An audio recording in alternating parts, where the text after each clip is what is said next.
शरद पवार साहेबांचे 8 खासदार निवडून आलेत, 8 खासदार, त्यांचे 10 आमदार येतात आणि लोकसभेला ज्या अजित पवारांचा 1 खासदार निवडून आलाय तिथे 42 आमदार येतात. 4 महिन्यात फरक पडला लोकांच्या मनात. काय झालं, कशामुळे झालं, हा संशोधनाचाच विषय. मी तुम्हाला आज काय सांगायला आलोय, या मतदानावरती जाऊ नका. लोकांनी आपल्याला मतदान केलेलं आहे, फक्त ते आपल्यापर्यंत आलेलं नाहीये.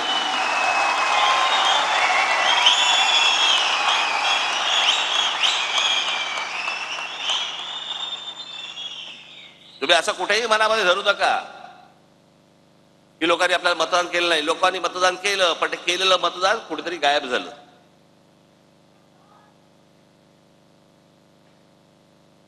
आणि अशा प्रकारच्या ज्या निवडणुका लढवायच्या असतील तर निवडणुका न लढवल्याच बऱ्या.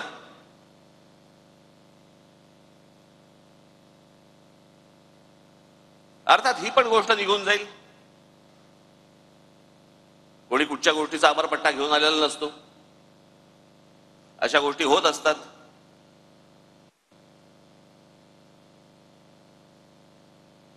पण मला तुम्हाला फक्त एकच गोष्ट, तुम्हाला आज महत्वाच्या गोष्टी काही सांगायच्या आहेत.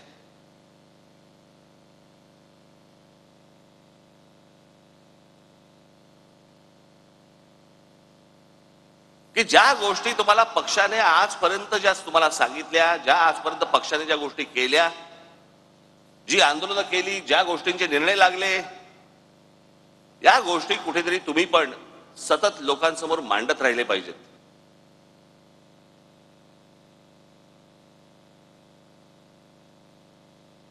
आतापर्यंत आपण काय काय केलं, कोणती कोणती आंदोलनं केली, कोणकोणत्या विषयामध्ये हात घातला, कोणकोणत्या विषयांचे निर्णय लागले, हे तुम्ही स्वतः कन्व्हिन्स पाहिजेत. तुम्हाला 4 लोकांनी प्रश्न विचारल्यावरती भांबावून जाणं हे काय, हे चांगलं लक्षण नव्हे.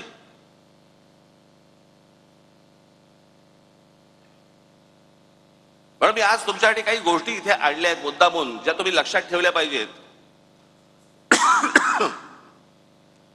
माझं भाषण संपल्यानंतर ज्या वेळेला ते येईल, कुठेतरी युट्यूबला येईल, तेवढा पोर्शन तुम्ही कट करून ठेवला पाहिजे. सतत तुम्ही त्या गोष्टी ऐकल्या पाहिजेत, बघितल्या पाहिजेत.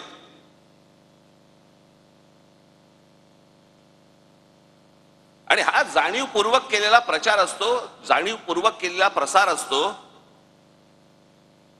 तिथे जर तुम्ही खमके नसाल, तुम्ही जर खंबीर नसाल, तुम्ही उत्तर काय देणार आहात? आणि हे जाणून बुजून सगळे, कारण कसं आहे, हल्ली काही अनेक पत्रकार जे आहेत हे अनेक पक्षांच्या दावणीलाच बांधले गेलेले आहेत.